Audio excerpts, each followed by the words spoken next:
So this is a Casil branded 100 amp hour 12 volt deep cycle battery, and here's the terminals.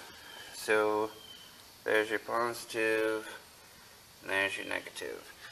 So to see what I've got connected there, the surface of the battery is just a place where that bolt screws down into. So then I've placed a washer and the terminal for the wire that's going up to my solar charge controller. This is being used in a solar system. And then you can also see I have the clamps on the terminals, and those are going to an inverter. So the battery accepts power from my solar charger, which the solar charger is getting its power from the solar panel, and it charges the battery. So we'll follow the wires and you can kind of see how all that's working. There's the solar charge controller up there, and if you can see, it's getting charge from the solar panel, and it can show the battery voltage. Voltage is currently at 13.1 volts. So you'll notice that it's higher than 12 volts, and that's normal. For batteries like this, typically gets up to about 14 volts or so as it's outputting, and then the more that you use it, the lower that voltage gets. So since this is a deep cycle battery, that means it's meant to be used deep into the amount of power it provides before it has to be recharged, which makes it perfect for a solar system, because in the dark hours you're not getting any power from your solar panel, obviously. So you're not getting a recharge on the battery at that point, so you have to make sure that you're able to provide power to your devices as they're connected. So if you stay tuned, I will be posting a portion at the end of this video showing the entire solar system that I'm using and how this battery plays a role in that. Now, if you're wondering how a battery gets shipped to you, these batteries are super heavy, and they come in a box similar to that.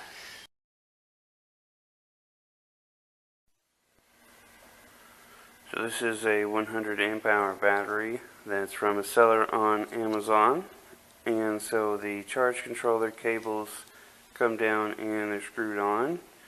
Now you also see that there are clamps on the battery terminals there, and those clamps are going up to this inverter.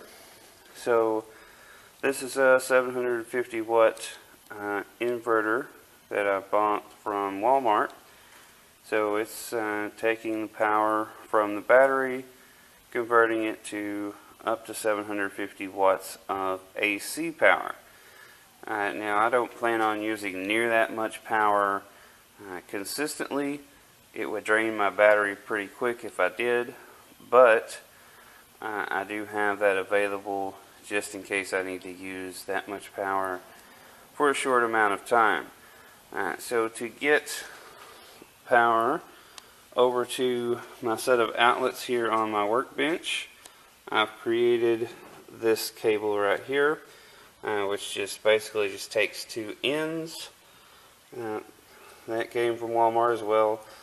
Two ends and a piece of the Romex electrical wire, so that the output from the inverter, which is just a standard AC outlet, plugs into this outlet as well, which basically just transfers the power over into this set of outlets.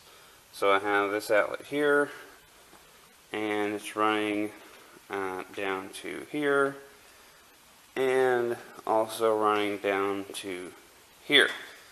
And I plan on running the wire eventually further into the shop as well. So as you can see, I have something plugged in right here, and these LED lights are what's running off of that. So that's showing that the inverter is working and that it's providing AC power to that set of outlets. So what's providing the power to the whole unit? Well, that's this solar panel right here. This is a 100-watt solar panel from Lightcatcher Solar on Amazon, and it has been a great panel. Even before I had all the rest of my pieces together, I was able to use this panel with just some other wiring directly into DC phone chargers, and was able to prove that this panel was providing power. So the cabling from the solar panel comes out and looks like this.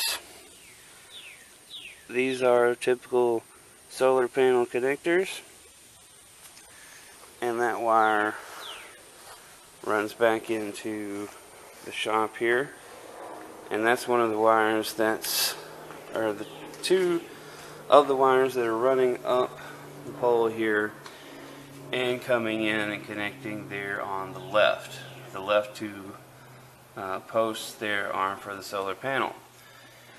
So again, the charge controller here, this basically takes the power from the solar panel and gives it out to the battery. It monitors the battery voltage and makes sure that the panel does not overcharge the battery. So you wouldn't want to necessarily plug a panel this powerful directly into your battery, because on a daily basis it will continue to provide power even if the battery is full, and it could end up damaging the battery, causing a fire, things like that.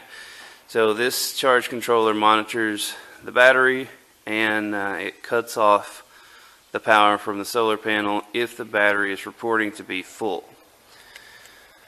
So one of the things I've got here is I have bought this unit, which it comes from Amazon as well, and I'll put all of the products in the description so that you can see each individual product.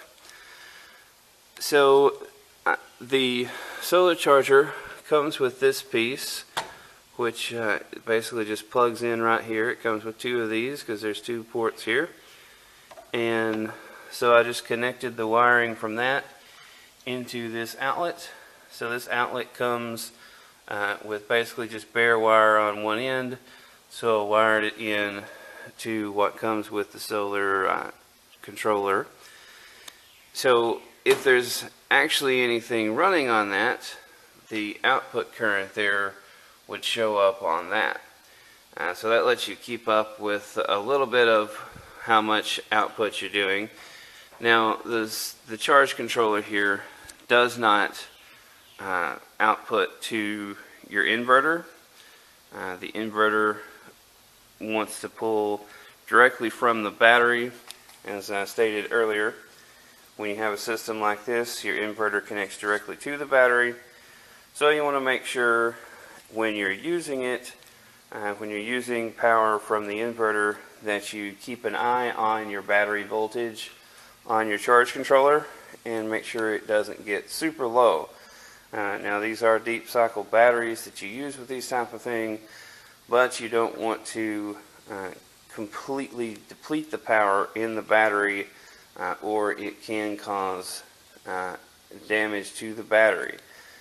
So typically you want to, under normal circumstances, the most you want to deplete a deep cycle battery is about 50% of its stated power, and that's if you have enough power coming from your solar panel to charge that much back up during the course of a day before you're going to be using the power again. So this system is really neat. It is still a work in progress, but it is now functioning, and this shop building can run completely off the grid.